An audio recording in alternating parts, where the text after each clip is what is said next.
Ողջույն սիրելի հետևորդներ, բարեկամներ, Ելակետ տեղեկատվական գործակալության Լոս Անջելեսի տաղավարում այսօր կրկին իմ հյուրն է Կարեն Վարդանյանը։ Ողջույն Կարեն։ Ողջույն հայր։ Մեր Armenian podcast-ի առաջի թողարկումը սկսել էինք միասին 2025 թվականի առաջի թողարկումներ եւ հրավիրել եմ քեզ այսօր, որպեսզի ամփոփենք տարին եւ խոսենք 2025 թվականի եւ եւս մեկ անգամ քեզանով այսպես ասած կմեկնարկի մեր հաջորդ տարին։ Ինչպե՞ս ես։ Լավ, շնորհակալ եմ։ Չնայած մեր համայնքում որոշ լրագրողներ դժգոհում են, որ ես հարցազրույցներ չեմ տալի, մերժում եմ, բայց մենք հարցազրույց չենք։ Մենք ընկերական զրուցում ենք, համար մեծ սիրով քեզ հետ խոսելը միշտ լավ է, ես ամեն անգամ արդյունավետ է։ Կարենին խնդրում եմ, որպեսզի հյուր գա եւ այն որ կուլիսներից դուրս կամ ամենօրյա շփումներում ենք զրուցում, այդ զրույցները ունենանք տեսախցիկների առաջ, նաեւ այդ ամենը հասանելի դարձնելով, ասած մեր հետևորդներին։ Ճիշտ է, որովհետեւ հուսով եմ, մեծ հույս ունեմ, որ մեր զրույցները նաեւ օգտավետ են։ Մարդիկ համայնքում, մարդիկ տեղեկանում են, որոշ մտքերով կիսվում ենք, իրենք էլ հետևություններ են անում, կարծում եմ, որ արդյունավետ է։ Ինչպիսին էր քեզ համար 2025-ը։ 2025-ը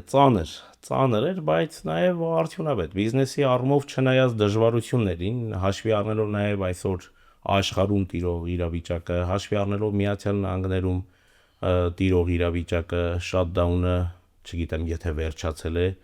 նոր է վերջացել, բավականին դժվարություններ ունեցանք բիզնեսի մեջ նույնպես վարկային համակարգում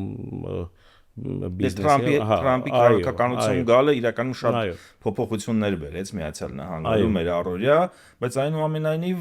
ես ինքս ինձ համար գնահատում եմ եւ ասում եմ, որ 2025 հաջողված տարի էր։ Ճիշտ է, դժվար տարի էր, բայց այո, հաջողված տարի էր, հետո հետաքրքիր մի բան կար, որ իրես հատկապես 2020 թվականի պատերազմից հետո հայերիս մասին եմ խոսում, գիտես, մեր զրույցները միշտ առաջին հերթին վերաբերում են մեզ, այսինքն, մեր ուշք ու միտքը մերոնք են։ 2020 թվականից հետո հաշվի առնելով մեր համայնքի այդ ակտիվությունը,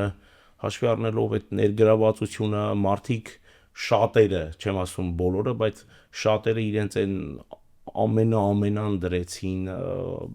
դրանից հետո մի տեսակ այնպես տպավորություն էր, որ այս տարի մերոնք հայերը ոնց որ ասած կենտրոնացել էին իրենց բիզնեսների վրա, ինչը շատ կարևոր է եւ շատ լավ է, որովհետեւ սա ես միշտ եմ սրա մասին խոսում, մենք պիտի ուժ ունենանք օգտակար լինելու համար։ Եթե այդ ուժը չունենանք, իսկ այսօր ուժը բնականաբար նաեւ նյութի հետ, ֆինանսի հետ կապ ունի, այնպես տպավորություն էր, որ հայերը մի տեսակ sense կենտրոնացած են մրջյունների պես աշխատում էին ստեղծելու ուժեղանալու, որը նաեւ ողջունելի է։ Մեր կարգախոսի համաձայն, եթե Միացյալ Նահանգներում ենք, պետք է լինենք առողջ, հաջողակ եւ հարուստ։ 25-ը ինչ-որ ձևով նպաստեց այդ ամենին։ Այդ առումով այո։ Հուսանք, որ 26-ը շատ ավելի հագեցած տարի կլինի եւ հաջողություններով լեցուն։ Գիտես, իմ կարծիքով Միացյալ Նահանգներում ապրող բոլոր գործարար հայերը ինձ հետ համաձայն կլինեն, երբ դու արդեն բիզնեսի մեջ ես, անկախ դժվարություններից, շատդաուններից, այսինքն դու պարտավոր ես, դու համակերպել ու պարտավոր ես հնարավորինս առանց ցնցումների այդ շրջանը առաջ տանել, ապրել, այսինքն դու չես կարող ինչ որ շատդաունի պատճառով ցնցումների ենթարկել քո բիզնեսները, որից հետո դու կմնաս առնվազն դատարկ, այո, փաստի առաջ կանգնես։ Չէ, լավ տարի է, ես չեմ դժգոհում։ Ինձ համար ամենակարևոր բաներից մեկը այսօրվա օրն ավելի լավը պիտի լինի, քան երեկվա օրն։ Այդ դեպքում, այո, վստահ եմ մյուս տարի ավելի լավ է լինելու։ Դու հասարակական ակտիվիստ ես, կարելի ասել, համայնքի ներսում, այո։ Համեստություն մի արա, դա այդպես է, մենք շատ լավ գիտենք դրա մասին։ Հայաստան Միացյալ Նահանգներ հարաբերություններում, Հայաստանը Միացյալ Նահանգներում ինչ հաջողություններ կամ այսպես ասած կորուստներ ունեցավ։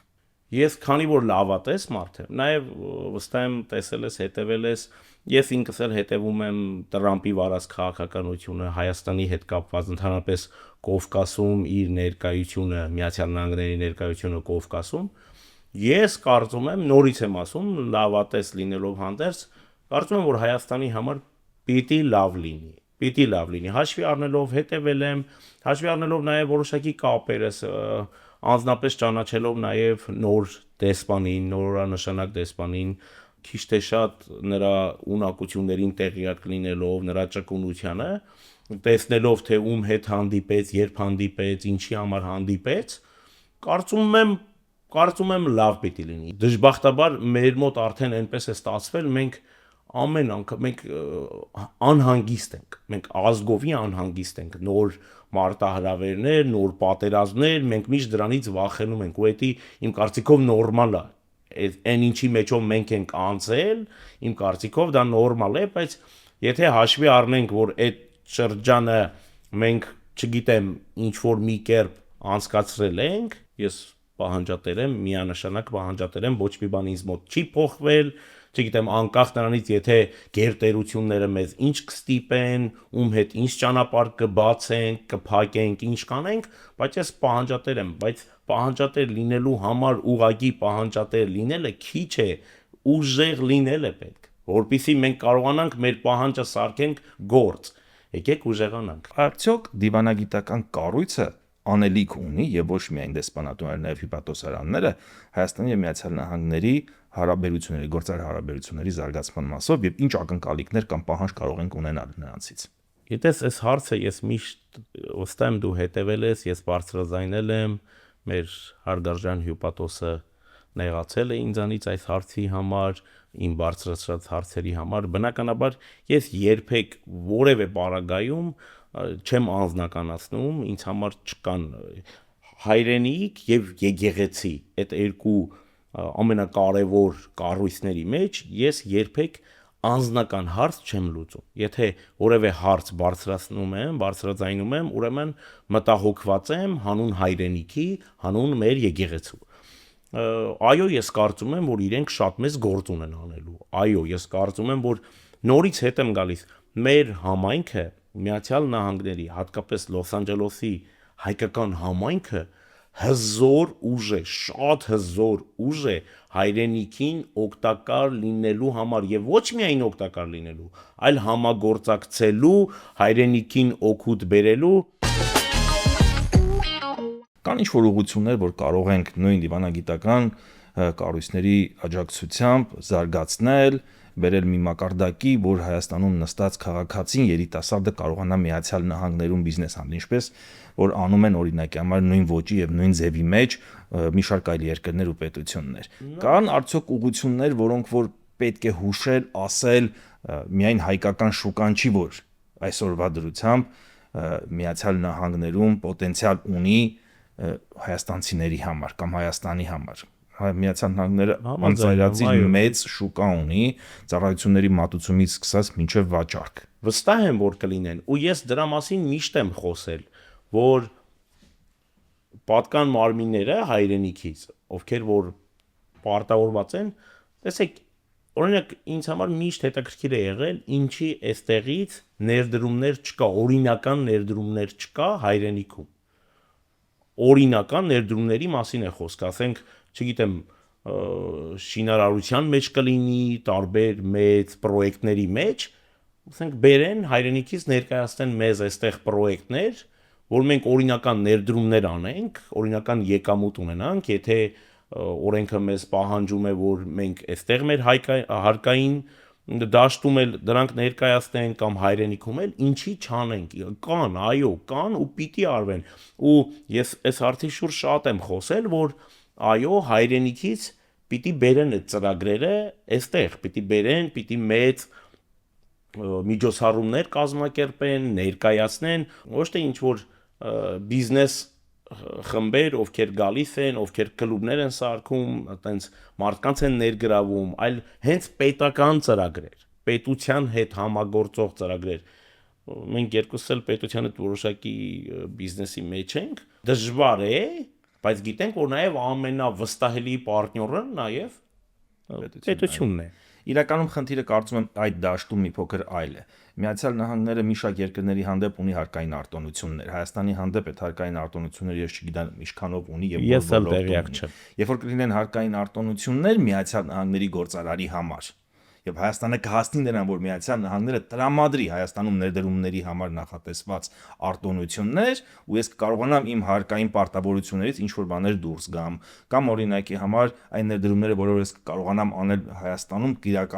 կընկալվի իմ Միացյալ Նահանգների կապիտալից կամ ներդրումից որոշակի ներդրում, դա արդեն բերի մեկ այլ լուծման, մեկ այլ դաշտի եւ բնականաբար նմանատիպ պարագայում, նմանատիպ դեպքում մի քանի անգամ ավելի կմեծանա Հայաստանում ներդրումների ծավալը, բայց դա ճիշտ ես ասում, պետության կողմից պահանջվող, այսպես ասած, քաղաքականության կամ որոշակի քայլերի արդյունք պետք է լինի։ Այս դեպքում մեր երկրի Հայաստանի։ Այո, ու հետո գիտես, միգուցե շատերի համար բան լինի, ասեն դե հիմա ինչա դու բիզնես ես անում, բայց նաև այդ բիզնեսով, չէ, եթե մենք այստեղից կարողանանք հայրենիքում բիզնեսներ կազմակերպել, բիզնես անել հայրենիքի հետ,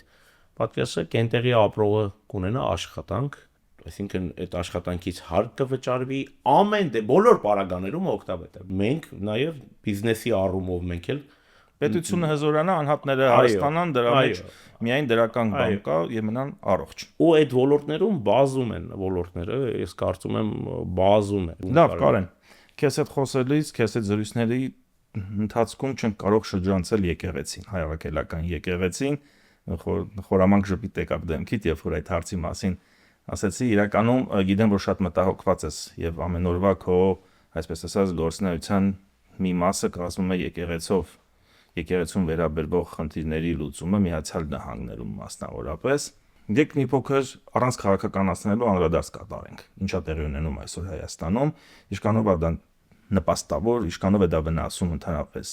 մեր ազգին, մեր հեղինակությանը։ Գիտես, ամենացավոտ իմ կողմերից է հարցը։ Ես քանի որ ես այն տեսակ հայերից եմ, ով հավատում է, որ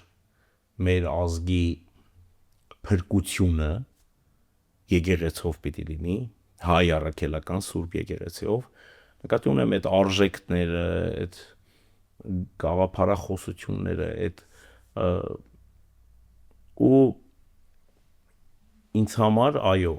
ունենալով էլ որոշակի հոգևոր կրթություն, շատ կարևոր է մեր հոգևորականների վարքը, շատ կարևոր է։ Ես հասկանում եմ, որ սուրբ մարդիկ չկան, բայց կան սուրբ գործի մարդիկ։ Ու դες ինձ համար մեծ ցավ է, երբ որոշ հոգևորականների կողմից խրախուսվում է մեղք գործելը, այլ ոչ թե մեզ նրանք փորձում են ուղղորդել առանց մեղք գործելու ապրել այս աշխարհում։ Այո, հնարավոր է, ես 93 թվականից արդեն որոշակիորեն սկսել եմ շփվել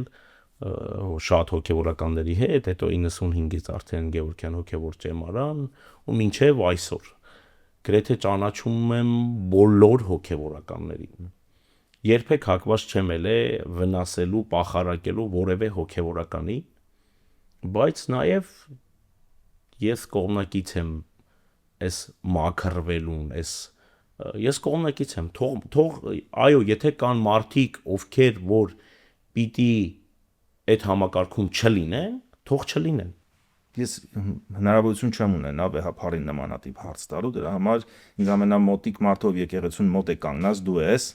իհարկե բազմաթիվ այլ հոգևորականներ կան, ում հետ ինքս էլ շփում ունեմ, բայց այս հարցը ուղղեմ առաջինը քեզ։ Մեր հայ առաքելական եկեղեցում մասնավորապես մեջմիածնական ինչու թույլ տվեցին, որպեսզի խնդիրը նմանատիպ ձևով հասունանա, բարդանա եւ չկարողացան գտնել ընդհանուր լեզու կամ լուծումներ, որպեսզի եկեղեցին չհայտնվի նման իրավիճակում։ Եթե մենք որոշել ենք զբաղվել քաղաքականությամբ, այսինքն ունենք կոնկրետ ուղղություն դեպի ուր գնալու կամ ուր տանելու, հստակ է,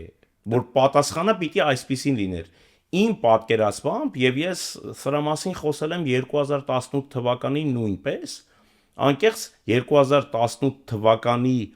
այս, չգիտեմ, հեղափոխություն ասեմ, ինչ ասեմ, ամենաուրախալի բանը ինձ համար այն էր, որ վերջապես մեր եկեղեցին եւ հատկապես որոշ հոգեվորականներ գործելու են անկախ, զերո քաղաքականություն։ Գիտես, մենք այդ մոդելը միշտ տեսել ենք, ինձ համար շատ դժվար է ու նաեւ ինքը վտանգավոր է, երբ տարվա մեջ ամենակարևորագույն տոներին երկրի ղեկավարները, ինչը մենք տեսել ենք տասնյակ տարիներ, ներկա չեն կարևորագույն տոների սուրբ պատարակների։ Միգուցե կասեք դե լավ, հա, ինչա որ հիմա լավ, ասենք ներկայիս իշխանությունները չլինեն նորից հետ կգա այդ բարքերը, բայց ախր այտենց չի։ Եթե մենք չզբաղվեինք քաղաքականությամբ, այդ դեպքում մեզ համար նշանակություն չէր ունենա։ Գիտես, եթե ներկայիս իշխանությունները ու նախկին իշխանությունները պիտի հանդիպեին եկեղեցու ներսում իրար հետ, դա մեր խնդիրը չէր։ Թող հանդիպեին, կամ թող իրենք որոշեին, իրենք ուզում են իրար հետ հանդիպել թե ոչ, բայց դա մեր գործը չէր։ Մենք պարտավոր էինք չզբաղվել քաղաքականությամբ, քաղաքական հայտարարություններ չանել։ Ես խնդիր չունեմ, եթե որևէ մեկը որևէ հոգեվորական քաղաքական տեսակետ ունի, բայց խնդիրն արդեն ուրիշ տեղ է, երբ տվյալ հոգեվորականը զբաղվում է քաղաքականությամբ, երբ պահանջներ է ներկայացնում։ Չէ, մենք ավելի կարևոր առաքելության մեջ ենք։ Մենք այս ազգին փրկելու առաքելության մեջ ենք։ Մենք խնդիր ունենք այս ազգին ուղղորդելու դեպի փրկություն։ Արդյոք մենք այդ առաքելության մեջ ենք, թե ոչ։ Ես ասում եմ, որ ոչ, որոշ հոգեվորականներ ոչ այդ առաքելության մեջ չեն։ Դրա համար էլ ունենք այն, ինչ դժբախտաբար ունենք։ Ինձ համար ցավ է, դուք եթե տեսնեք, ես ինչպիսի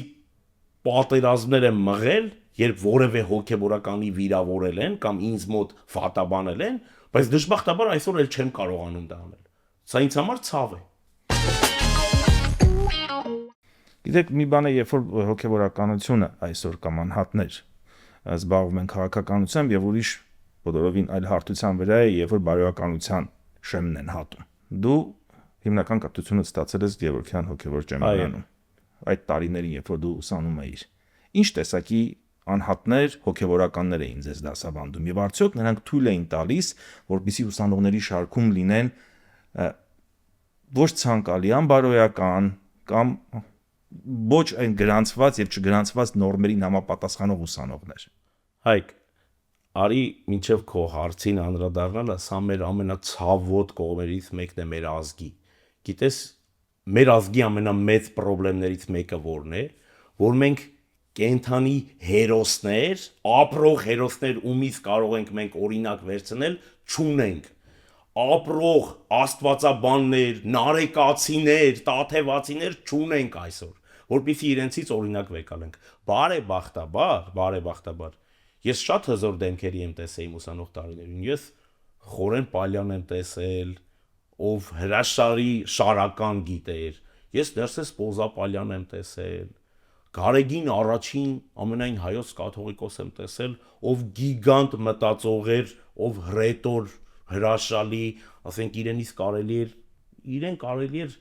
լսել։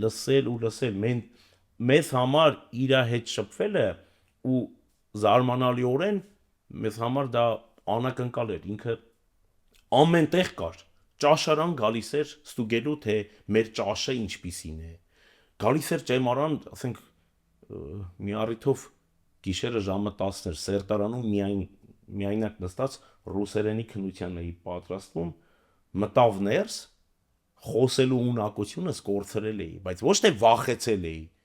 ինձ հետ խոսում էր ամենայն հայոց կաթողիկոսը, հարցնում է ինձ անուն ազգանունդ ասա, ես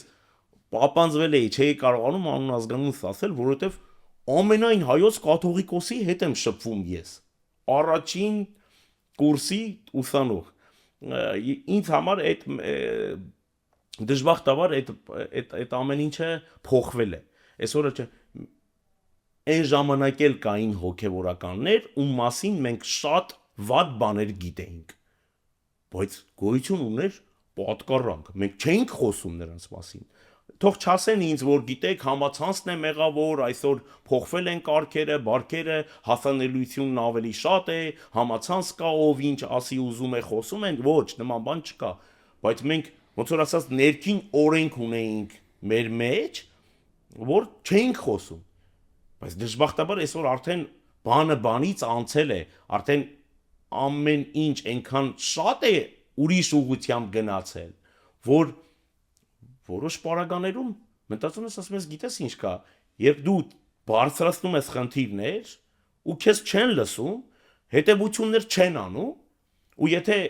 այսօր համացանցը այդ զսպող ուժը պիտի լինի ու դրանից իրենք պիտի վախենան, ուրեմն արի խոսեմ, արի այս ձևով օգտագործեմ, որպեսզի օգուտ բերեմ։ Ես չեմ ուրախանում դրանից։ Ես քանդելու կողմնակից չեմ։ Ես բուժելու կողմնակից եմ։ Ու թող ինձ ոչ մեկ չասի, որ վայ, ես քեզ ում տեղն ես դրել, բան, այնտեղ եպիսկոպոսներ, չէ։ Մենք դուք մոռանում եք, որ մենք այդ նույն Պագալենյանն ենք։ Այսօր այնց է ստացվել, որ մենք արդեն շատերին ես ճանաչում եմ, չգիտեմ որ ժամանակն է։ Ես ճամարանից հարցը սկսեցի, որովհետև ուզում եի գալ մեր օրյա հոգևորականներին, որոնց մեծ մասին դու ինքդ անձամբ շատ լավ ճանաչում ես։ Եվ այն բարոյական, ոչ բարոյական, լավ ոչ թե անբարոյական, սխալ կնի եկեղեցու համար ասել միջավայրը կամ որը ձևավորվել է եւ բնականաբար ժամանակի ընթացքում նաեւ քաղաքականացվել։ Ինչ է տեղի ունենում։ Եկեղեցին թույլ տվեց, որպեսզի այսօր հոգևորականների խնդիրը քաղաքականացվի։ Գիտես, կարող եմ այդպես ասել։ Այնքան ցավալի է ինձ համար, երբ որ ասում ենք եկեղեցի։ Հստակ տարբերել է պետք։ Մենք բոլորս եկեղեցի ենք։ Եթե դու քեզ համարում ես հայ առաքելական Սուրբ եկեղեցու հետևորդ, դու այդ ընտանիքի անդամ ես։ Ու դժբախտաբար այս վերջին ժամանակաշրջանում հատկապես մեզ ամեն անգամ ասում են, որ ընտանիքի խնդիրները չի կարելի բարձրաձայնել, չի կարելի։ Եղբայր, մենք բոլորս այդ նույն ընտանիքի անդամներ ենք։ Իսկ մի հատ ուրիշ հարց տամ։ Այդքան որ դուք մեզ փորձում եք բանանել, որ ընտանիքի խնդիրները չի կարելի բարձրաձայնել։ Միգուցե դու արժանի չես այդ ընտանիքի անդամը լինելուն։ Այտենց չի կարա լինի։ Չի կարա երեկվա հերոսը այսօր հանցագործ լինի։ Չի լինի տենց։ Հնարավոր է, իհարկե։ Այս խնդիրը ինչի է այսքան լարվեց։ Որովհետև մարդիկ որոշեցին չընդունել այլևս ապացուցված փաստերը իբրև մեղքից ազատվելու ամենալավագույն տարբերակը ո՞րն է։ Խոստովանել մեղքը, զղջալ այդ մեղքերի համար եւ գործով ապացուցել, որ դու փոխվել ես, դու նոր մարդ ես, չէ՞։ Մենք բոլորս մեղավորներ ենք, չէ՞։ Վերջ-վերջով, եթե մենք այդ նույն գաղափարով չապրենք, այսինքն փրկության գաղափարը էլ որտեղ է մնում։ Քեզ հետ համաձայն եմ, բայց արի ուտես խնդիրը ուղղակիորեն քաղաքականացված է արդեն։ Եվ խնդիրը չի վերաբերվում զուտ եկեղեցուն, հոգևորականներին, այլ վերաբերվում է իշխանությանը եւ ոնց որ ներկայացնում են շատերը եկեղեցուն, վեհապարին։ Քաղաքականացված խնդիր կա, որը որ մենք ենք քաղաքականացրել։ Մենք մեր կամքով է դա այդպես եղել։ Մենք ամեն ինչ քաղաքականացրել ենք։ Եկեղեցու պատմություն առարկան քաղաքականացրել ենք։ Շողակաթ հերոստալիքը քաղաքականացրել ենք։ Ես ձեզ կարող եմ տասնյակ օրինակներ բերեմ, որտեղ որ մենք ուղղակի կարող էինք համագործակցել եւ նստել կլոր սեղանի շուրջ ու եզրեր գտնել, նույն այդ եկեղեցու առարկան միգուցե ուղղակի իրերը իրանց անունով չեն կոչում։ Միգուցե նույն շողակաթ հերոստալիքը նույնպես։ Այտենց կարող եմ տասնյակ օրինակներ բերել։ Ու ես ավելին ասեմ ձեզ, ես տասնյակ անգամ շատ լուրջ հարցեր եմ բարձրացրել, նույն Բաքվում Ալեքսեյ եպիսկոպոսի բարձրացրած հարցերը Բարդուղիմեոս եւ Թադեոս առաքյալների հետ կապված, իբր հայերը խափում են, նրանք հայերի առաքյալները չեն, չի կարելի մեր ազգի մեր հասարակության ամենավատ բաներից մեկը այն է, ես չեմ ասում, որ նրանք խելացի չեն, կրթված չեն, բայց նրանք ինֆորմացված չեն։ Նրանք չեն տիրապետում այդ ինֆորմացիային, հետեւաբար առանց այդ ինֆորմացիային տիրապետելու հետևություններ են անում ու դրա համար էլ քաոս է ստացվում։ Ես վստահ եմ շատ մարդիկ, ովքեր որ այսպես շատ բարկացած են այս իրավիճակից, եթե իրերը իրենց անունով կոչեին եւ հասկանային իրականում ինչ է կատարվում, ես ուրիշ հարց տամ։ Դուք դեմ եք, որ մեր եկեղեցին չզբաղվի քաղաքականությամբ, իր հոգևոր առաքելության մեջ լինի 100% անկախ, որևէ պարագայում քաղաքականությամբ չզբաղվի, երբ պետք է համագործակցի պետության հետ հանուն մեր հայրենիքի պետականության, դուք դեմ եք այս հարցերին։ Ես դեմ չեմ դրան, բնականաբար կարծում եմ ոչ մի ստապ դատող անձնավորություն դրան դեմ չի լինի, որ եկեղեցին եւ պետք է ընդունի այն հանգամանք, այն փաստը, որ եկեղեցին պետք է լինի անկախ քաղաքականությունից զերծ եւ զբաղվի իր բուն առաքելությամբ։ Բայց արի ու տես այսօր եկեղեցու խնդիրներով կաթողիկոսի հետ, այսպես ասած, կոնֆլիկտի արդյունքում այս ամեն ինչը հասել է երկրի վարչապետին եւ կարծես թե նա է զբաղվում այս խնդիրներով եւ պետական ամբողջ ապարատը ինչ որ չափով հետեւողական է եկեղեցու որոշ անհատների անձանց հետևելու, ուսումնասիրելու, հասկանալու, չգիտեմ, հետապնդելու մասով։ Դա է որ այսպես ասած ցանկալի չէ մեր աշկերում։ Նախ ես Աստված չեմ եւ մարդկանց սրտերը չեմ կարդում։ Ես չեմ կարող ասել, թե ներկայիս իշխանությունները կամ ներկայիս վարչապետը ինչքան անկեղծ է իր պահանջների մեջ, իբրև քրիստոնյա, իբրև հայ առաքելական Սուրբ եկեղեցու հետևորդ։ Իմ կարծիքով նա մի հատ քաղաքական հարց է լուծում։ Հատկապես այս վերջին, եթե ուշադրություն դարձրել ենք, մոտավորապես 1 տարի մեր ընդդիմադիր դաշտը բոլոր պատեհ եւ անպատեհ առարկաներում փորձել է օգտագործել շահարկել հայ առաքելական Սուրբ եկեղեցին։ Պատերազմ է, հարձակվեցին, մայրաթոռի վրա են հարձակվում, եկեք, հավաքվեք, դիմադրենք, այս կողմ, այն կողմ։ Չկա պատերազմ, սա քաղաքական է։ Իմ կարծիքով, եթե այս հարցը լուծում է ստանում, ընդդիմադիր դաշտը շահարկելու էլ ուրիշ ոչ մի բան չի ունենում։ Որն է լուծումը, եթե կաթողիկոսը փոխվեց, հրաժարական տվեց, նոր կաթողիկոս եկավ, հաջորդ կաթողիկոսը, որը եկավ եւ ստանձնեց գահը, նույն հաջողությամբ, նույն վարքագիծ ունենալու պարագայում ինչ, նորից պետք է գնանք նորից փոխենք, որն է լուծումը, ինչ տարբերակը։ Դու մոտավորապես ինձ հիմա տվեցիր այն հարցը, ինչը այս մի քանի օրերի ընթացքում արկա է, շատերն են խոսում դրա մասին, որ անգամ իմ ընկերներս խոսում են, հարցնում են ինձ, որ լավ ինչ է լինելու, հաշվենք ներկայիս կաթողիկոսը գնում է հանգստի եւ նոր կաթողիկոս է գալիս ու հետո իշխանափոխություն է լինում, ինչ է լինելու, նորից այդ իշխանափոխություն լինելուց հետո այս նոր ընտրված կաթողիկոսին նորից կարգալուծ են անում կամ ուղարկում են հանգստի, հետո ասում են չէ, մենք ուզում ենք, որ այս մյուսը կաթողիկոս դառնա կամ այսպես կամ այնպես։ Նախ առաջինը ինչի եք բացառում, եթե պիտի նորից քաղաքականությունս է զզվում եմ, այս այն թեման չի։ Ընդհատեք թե շարունակեք։ Բայց չէ, դե եթե սկսել եմ, գոնե ավարտեմ։ Բայց ինչի համար ենք մենք բացառում, որ եթե անգամ իշխանափոխություն պիտի լինի ու նոր իշխանության նոր եկողները պիտի, եթե տվյալ կաթողիկոսի հետ որևէ խնդիր չկա, եթե տվյալ կաթողիկոսը իր հոգևոր առաքելության մեջ է, կանոնական է, 100% գործում է անկախ, քաղաքականությամբ չի զբաղվում, ինչի համար այդ կաթողիկոսին պիտի,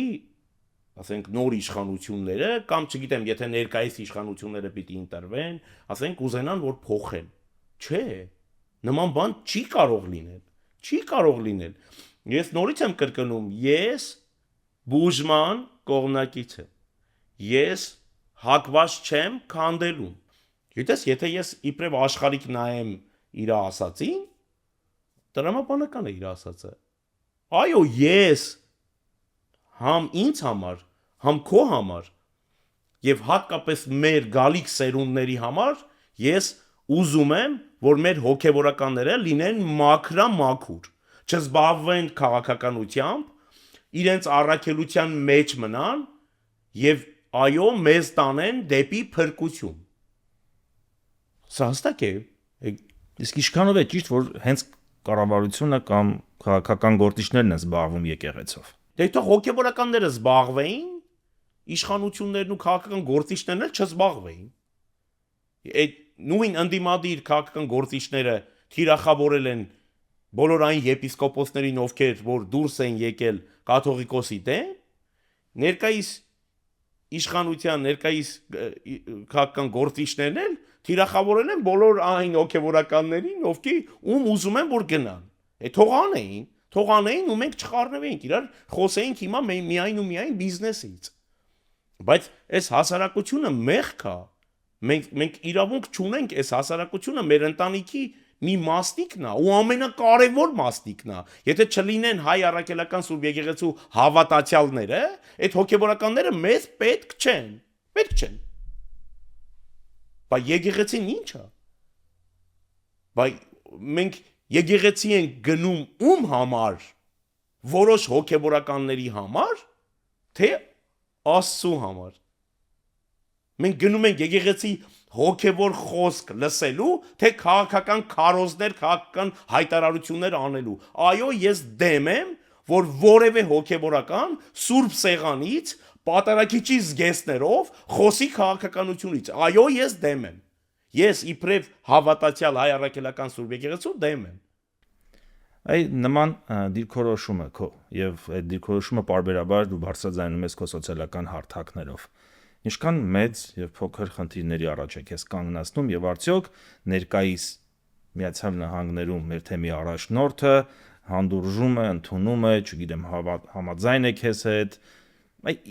որովհետեւ դու ամեն դեպքում այստեղի Միացյալ Նահանգների Լոս Անջելեսի այս փոքր հոգեվոր համայնքի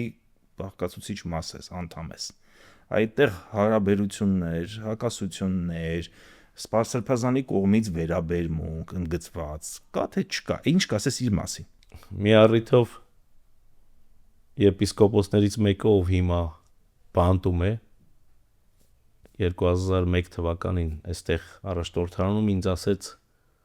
ոնց ես դու քո խղճի առաջ պատասխան տալու այդքան տարիներ մայրաթորի հացը կերար ու հետո թողեցիր, գնացիր Միացյալ Նահանգներ, եկար Միացյալ Նահանգներ։ Ասացի, գիտես, թող իմ խղճի առաջ ես պատասխան տամ։ Ամենայն պատասխանատվությամբ ասում եմ, դու իբրև ընկեր նույնպես կարող ես վկայել կամ կարող ես ասել, որ ես սուտ եմ խոսում, ու ովքեր որ ինձ ճանաչում են, մեկ վայրկյան անգամ չի եղել, որ ես ուրանամ մայրաթոր Սուրբ Էջմիածինը։ Մեկ անգամ, մեկ վայրկյան, բացի նրանից, որ ես ծնունդով էջմիածնեցի եմ, բացի դրանից, որ ես ողջ կյանքս ես ապրում եմ մայրաթոր Սուրբ Էջմիածնով, չի եղել, չի լինի, ավելի շուտ ինձ կտանեն մյուս աշխարհ, քան նման բան, որից մեկը կտեսնի։ Ինչ վերաբերվում է մեր առաջնորդին, Հովնան arczepiskopos Տերտերյանին, որ ասեմ, խնդիրներ չեմ ունեցել, դու ինձ լավ գիտես, իմ ըմբոստ բնավորությունը, որևէ պարագաներում բազում անգամներ հանդիմանել եմ, բազում անգամներ խոսել եմ, անհամաձայնություններս եմ հայտնել, ավելին ասեմ, անգամ հանդիմանագիր եմ ստացել իրենից, այսինքն այդ ճանապարհը հարթ չի եղել։ Բայց հատկապես 2020 թվականի պատերազմը իմ աչքերը շատ բացեցին։ Հաշվի առնելով մեր այդ հոգեվիճակը, եթե կհիշես, առաջնորդարանը դարձել էր շտաբ պատերազմի։ Այնտեղ համակարգվում էին ինքնաթիռների մի, չգիտեմ, ֆուրերի բաներ, օգնություններ էր համակարգվում, ֆինանսական օգնությունների մասին դեռ չեմ խոսում։ Միգուցե սա լավ առիթ է որոշ մարդկանց շրջանակներում կարծիքներ փոխելու։ Անցած Կիրակի օր մեր տիկիններից մեկը, ում ճանաչում եմ բավականին լավ հայրենասեր, հավատացյալ կին, սպասում էր ինձ, եկա, ասեց, գիտեք, հատուկ եկել եմ ձեզ տեսնելու։ խոսեցինք մի թեմայի շուրջ ու ինքը վրթովված էր մեր առաջնորդից։ Ահագին երկար, գրեթե 1 ժամ խոսել եմ իր հետ, նորից կարծիքներ կան, խոսում են, բամբասում են, նաև որոշ մարդիկ թիրախավորել են մեր սրբազանին, բայց սրբազանին, որպեսզի հասկանաք, թե ինքը ինչպիսին է, կարող եք գալ որևէ կիրակի օր, եթե ինքը այստեղ մեզ մոտ մասնակցում է Սուրբ Պատարագին, իսկ եթե այստեղ չի ու ինքը եթե թեմից ներս է, ուրեմն պարտադիր ինքը որևէ եկեղեցում է։ Չկա տենց կիրակի, որ ինքը տեղում լինի, նկատի ունեմ, եթե երկրից դուրս չէ, ինքը որևէ մեր եկեղեցիներից որևէ մեկում Սուրբ Պատարագի չէ, եթե ոչ պատարագիչ։ Երկար տարիներ տարբեր մտքեր ինձ տանջել են։ Ու ես փորձել եմ հասկանալ արդյոք այս մարդկանց այդ խնդիրները, որ բարձրաձայնվել է սրբազանի շուրջ, արդյոք իրականություն են, թե ոչ։ Ամենատրամաբանական պատասխանը, որը ես ձեզ կարող եմ տալ, որ խոսել են, ասել են, այս փաստերը կան, այն փաստերը կան, բա ուր են, ինչի չեն հրապարակվել։ Ես գիտեմ մարդկանց, ովքեր որ այսպես հստակ թիրախավորել են սրբազանին, ու ես ավելի քան վստահ եմ, եթե իրենք այդ փաստերը ունենային, ուրեմն վաղուց հրապարակած կլինեին։ Եթե չկան փաստեր, այդ փաստերին զուգահեռ մենք տեսնում ենք բացառիկ առաջնորդի ծառայություն, ով իր թեմը հրաշալի պահում է, թեմի հոգևորականները դժգոհ չեն, ուրախ են իրենց առաջնորդից, այսինքն այդ հայրության մոդելը, որը մենք պիտի տեսնենք, այս մարդը ունի հոգևոր խոսք, բավականին ճկուն է ինքը, եթե վստահ եմ դուք էլ գիտեք, որ ինչքան շատ քաղաքական գործիչների է ճանաչում, լուրջ դեմքերի, սենատորներ, կոնգրեսմեններ ու բոլոր ժամանակներում ինքը միշտ փորձել է մեր կողքին լինել, անգամ այն դեպքերի ժամանակ, երբ հիշում ես, երբ ֆրիվեներ փակեցինք, մարդը հստակ իր ծառայության մեջ է։ Առաջնորդը այդպիսին պիտի լինի։ Ես այտենց եմ հասկանում։ Համենայն դեպս հաշվի առնելով իմ բնավորությունը, եթե ես մի բան տեսած լինեի կամ բացահայտած լինեի, վաղուց արդեն խոսել, հրապարակել ու այդ հարցը փակել է ինձ համար, քանի որ չունեմ, բնականաբար իրականում եկամփոփենք եւս եկեղեցով, եւս մեկ անգամ անդրադառնալով եկեղեցուն եւ մասնավորապես թողենք Հայաստանը, թողենք Հայաստանի քաղաքական անցուդարձը, նաեւ եկեղեցիական քաղաքական անցուդարձը եւ մեր ուշադրությունը սեբրանք մեր Միացյալ Նահանգների թեմին։ Ինչ ձեռքբերումներ կային, որոնք են այն ձեռքբերումները եւ ինչպես դու ես նշում, Սրբազան հայրը Հովնան arczepiskopos Տերտերյանը արդյոք այսօր ունի գրանցած ձեռքբերումներ, որոնց մասին դու տեղյակ ես եւ կուզենաս խոսել։ Հայկ, անկեղծ, եթե ուզենամ դրանց մասին խոսել, բազում է, անկեղծ բազում է։ Արդար լինելու համար ես չեմ կարող հակառակ ասել։ Նախ առաջինը ինքը մի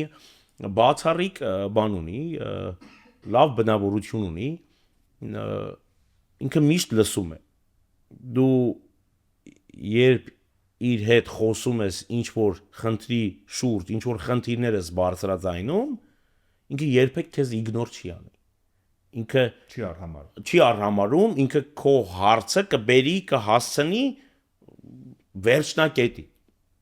Դու ինքդ քեզ բավարարված կզգաս, որ